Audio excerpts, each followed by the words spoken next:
เจอกันอีกแล้วพี่น้องเอ้ยสำหรับ LX 704เอ้ยมื้อนี้มาในรูปแบบติดตู้ปั้นเออมาในรูปแบบการติดตู้ปั้นพี่น้องเอ้ยเอ้ยรู้สึกว่าเพิ่นจะมีไม้มอบมานำเอ้ยปั้นได้อย่างละเอียดสวยงามพี่น้องเอ้ยเดี๋ยวเราจังมาติดตามรายละเอียดน้ำเพิ่นอีกเทื่อนึงต่อไปเดี๋ยวเรามาติดตามรับชมไอ้รถไถที่ว่าหน้าตาแปลกๆคันก่อนที่ว่าเคยเห็นเพิ่นไถหั่นเนาะมื้อนี้เพิ่นติดตู้ปั้นมาเดี๋ยวเราติดตามรับชมการปั้นนาของรถคันที่ว่าหน้าตาแปลกอีกคันเทื่อนึงพี่น้อง ก็ยังอยู่ที่หน้าทง5พี่น้องเอ้ยกับป่าวีที่แดนลาวรู้สึกว่าจะเป็นคลอง3มื้อนี้คลอง3เนาะเดี๋ยวเฮาย่างอ้อมบริเวณนี้มาติดตามเบิ่งผู้ใดเนาะปั่นมื้อนี้โอ้เบาเปิ้นคือเก่าคนเดิมแต่ว่ามื้อนี้เพิ่นติดตู้ปั่นอุ้ยแต่ว่ามื้อก่อนนี่มาเจอพ่อเพิ่นมื้อวานนี่มาเจอพ่อเพิ่นก็เลยได้ถามเพิ่นพี่น้องเอ้ยก็ได้ข้อมูลมาว่าเพิ่นว่ารถรุ่นนี้เพิ่นว่าไอ้PowerTech ว่าซั่นเด้ชื่ออันรุ่นของรถยนต์นี่เนาะ PowerTech จะเป็นรถของจีนว่าซั่นเด้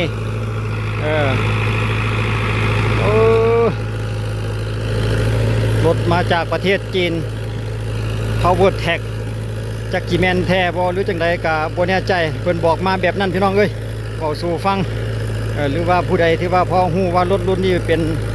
รุ่นใดแท้ก็คอมเมนต์บอกกันได้ก็ได้พี่น้องโอ้สังเกตเห็นบ่พี่น้องเพิ่นมีโค่นไม้มาพร้อม เอ้ยมีโค่นไม้พร้อมเลยสงสัยเกี่ยมมอบ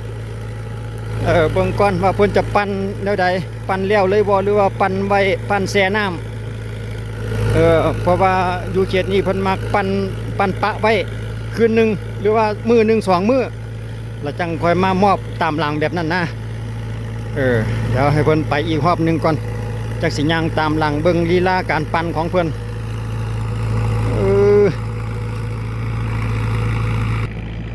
แต่ว่านาจุดนี้นี่สอบถามเพิ่นแล้วนาเจ้าของเพิ่นเองเจ้าของรถเองสำหรับนาที่กำลังปั่นอยู่นี่เนาะแต่ว่าแผนการเพิ่นตัวนี้เพิ่นจิวานเอาเดี๋ยวมื้อหน้าเขาจะเบิ่งเทคนิคการวานของเพิ่นว่าเพิ่นจะวานลักษณะใดก็บ่แน่ใจว่าเพิ่นจิวานหรือเพิ่นจิยอดแต่ว่าถามเพิ่นว่าคร่าวๆบางเทื่อก็จะวานว่าซั่นเด้เจ้าของเพิ่นก็ยังบ่แน่ใจว่าจะกี่วานจักสิยอดว่าซั่นเด้โอ้จักหมื่นเนาะดินแค่นี้มันเป็นดินเหนียวๆพี่น้องเอ้ยยังลุยนาน้ำเพิ่นลองเบิ่ง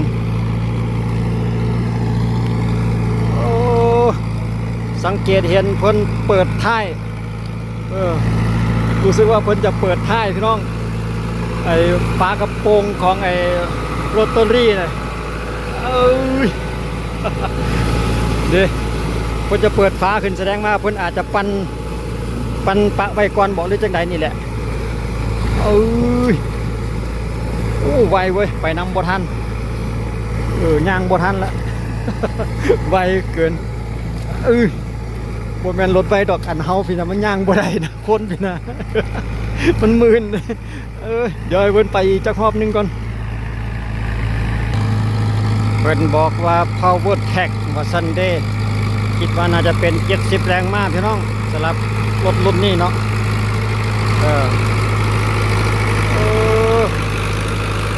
ไปแบบธรรมชาติเลย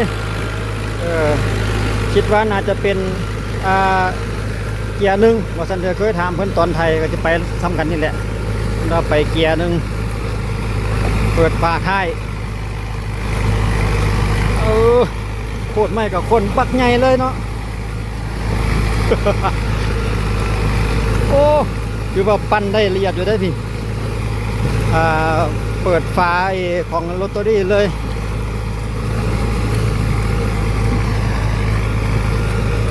เมื่อก่อนนี่เห็นคนไทยแล้วก็ไทยไปประมาณเดียวกันนี่แหละไปแบบนิ่มๆนี่แหละเวลาคนไทยก็ได้ตอนนี้มาเห็นตอนเพิ่นปั่น ส่วนลอตเตอรี่นี่คิดว่าน่าจะเป็นขนาดเดียวกันกับของคูโบต้าพี่น้องเป็นสีส้มอยู่เนาะคิดว่าน่าจะเป็นรุ่นเดียวของคูโบต้า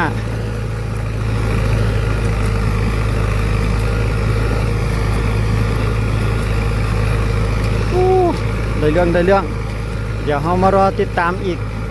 ตอนเพิ่นแล้วอีกทีนึงว่าเพิ่นจะปั่นในรอบที่2บ่หรือว่าเพิ่นจะปั่นแล้วก็ปะไว้ก่อนคืนหนึ่ง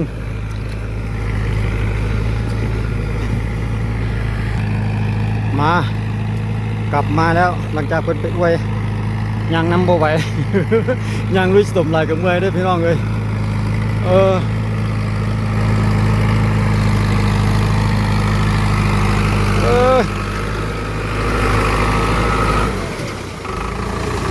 ขี่นำได้บ่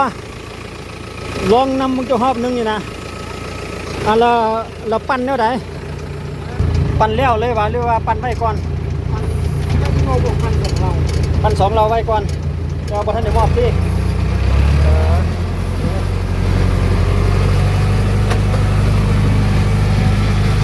โอ้ยบ่เห็นนะขึ้นมาทางรถพี่น้องเลยโอ้ยบ่เห็นละเห็นแต่ทางหลังแบบนี้นะ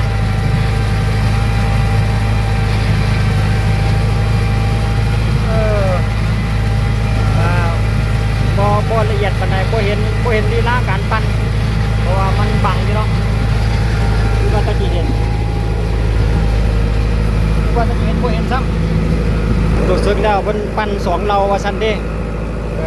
ปั่น2เราเพื่อมาน้ำไว้อีกก่อนหลังจากนั้นเราก็จังเอาไม่มามอบแล้วก็เพื่อบ้าน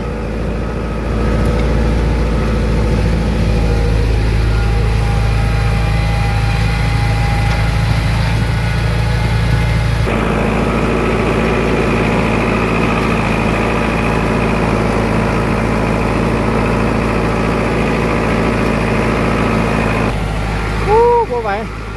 ขึ้นไปน้ำเพิ่นก็ได้เห็นแต่รถ ก็ได้เห็นลีลาการปั่นแบบนี้เว้ยเขาจากเบิ่งแบบนี้นะพี่น้องเอ้ยก็ถือว่า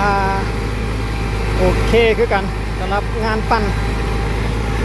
สำหรับไอ้ Power Tech นี่นะถือว่าได้ใจอยู่พี่น้องเอ้ยสรุปแล้วคนกี่ปั่นแต่2เราว่าซั่นเด้พอสั่งให้ปั่น2เราหลังจากนั้นเขาจังมามอบ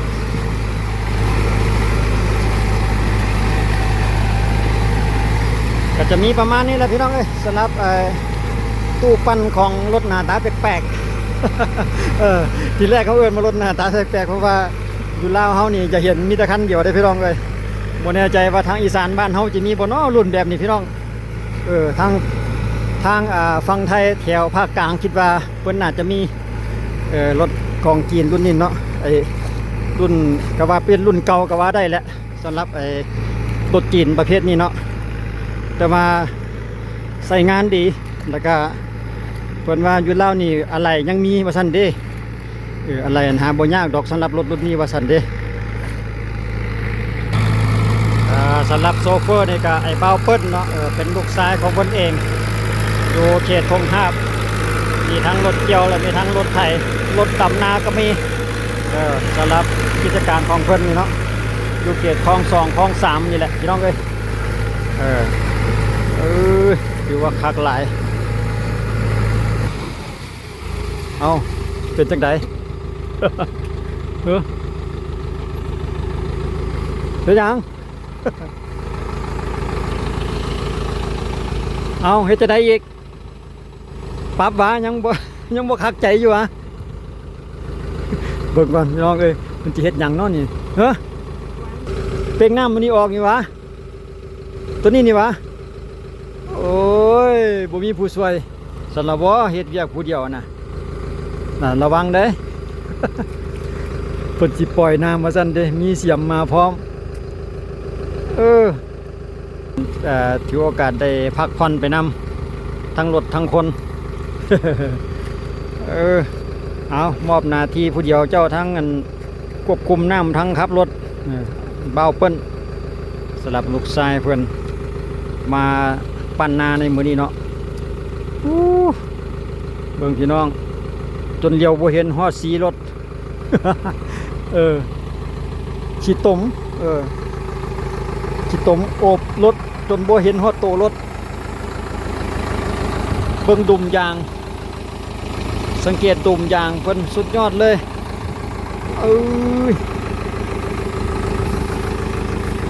เนี่ยไอ้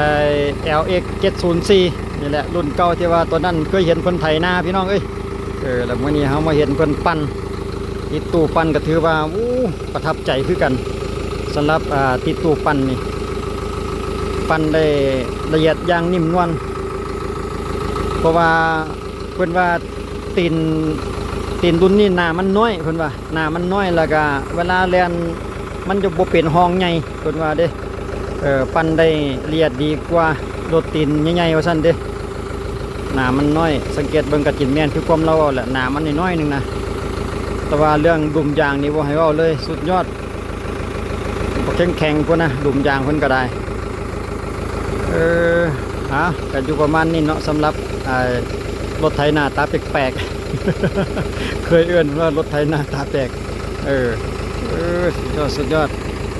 คนกำลังเอาเสียมเมียนแล้วก็จังจะไปต่ออีกในรอบต่อไปก็การปั้นนี่ก็จะมีแต่ประมาณสำนี้พี่น้องแล้วก็หลังจากนั้นอาจจะเป็นมือต่อไปสำหรับการวานเดี๋ยวเราจะเอาวิธีการวานมาให้รับชมอีกเช่นหนึ่งว่าเพิ่นจะวานหรือเพิ่นจะหยอดอีกจะยังบ่แน่ใจเนาะแล้วก็ถึงเวลานั้นแหละมันจะมีอีกแปลงหนึ่งได้ยินแล้วว่าเราจะเอารถดำออกว่าซันเด้เดี๋ยวเราจะเอาบรรยากาศการรถดำนาของเพิ่นมาให้เบิ่งอีกทีหนึ่งพี่น้องติดตามช่องเฮาไว้เพื่อมาเอาสิ่งที่ว่าทางบ้านพี่เมืองน้องเพิ่นเฮ็ดจังใดเนาะนำให้นำนาเอามาฝากมาต้อนกันเพื่อให้เบิ่งไปนํกันแลกเปลี่ยนกันพี่น้องก็เดี๋ยวถ้าติดตามเบิ่งอีกในช่วงระยะต่อหน้านี่แหละอีกบ่ดนคิดว่าเพิ่นจะต้องเอารถดำลงมาแล้วก็ในอีกจำนวนหนึ่งเพิ่นก็จะมีการหยอดและการวานแดว่าเพิ่นจะเฮ็ดวิธีใดแล้วเราจะเอามาให้ติดตามรับชมเป็นช่วงไปแต่ละมื้อเนาะเดี๋ยวเบิ่งกันตาโซเฟอร์นี่ทรงก็สิอยากนอนนี่แหละพี่น้อง เอาชนิดที่ว่าไทยไปตาก็อยากรับไปนำเลยนะ มันสบายเกินไปแบบนิ่มนวลเลยรถรุ่นนี่นะคักหลายโซเฟอร์เนี่ยจนอยากรับบางเทื่อย่านเรารับในอยู่ด้วยเนี่ย เอาบรรยากาศการปั้นหน้าก็จิบอยู่ประมาณนี้แหละพี่น้องข้อมูลเพิ่นว่าจะปั้น2 รอบแต่ว่าบ่ทันได้มอบเทื่อว่าซั่นเด้เดี๋ยวถ้าเวลาสิวานจังสิมอบอีกเทื่อนึงแต่มื้อนี้สิปั้นแต่2เราก็จะอยู่ประมาณนี้ซะเนาะพี่น้องสำหรับคลิปวิดีโอเฮาก็สิจบไปกับข้อมูลหรือว่าการปั้นก็จะอยู่ประมาณเดียวกันนี่แหละอาจจะบ่แตกต่างกันสำหรับรอบ1หรือรอบ2ก็ได้ก็มีแต่เพียงเท่านี้สำหรับคลิปวิดีโอเนาะสั้นๆเดี๋ยวก็เอาไว้เจอกันในคลิปต่อไปที่ว่าเกี่ยวกับการวานการดำนาอีกเทื่อนึงสำหรับอยู่เขตธงห้ามเขตนาธงหาบเนาะอยู่นี่ก็ขึ้นอยู่กับบ้านแจ้งไทยพี่น้องเมืองไซธานีนครหลวงเวียงจันทร์ทางสปป.ลาวบ้านพี่เมืองน้องเอาวิถีชีวิตการเฮ็ดให้นามาฝากให้มาเบิ่งรับชมกันสำหรับคลิปวิดีโอนี้ก็ขอบใจทุกท่านที่ให้การรับชมเนาะเอาไว้เจอกันในคลิปหน้าสำหรับคลิปนี้สบายดี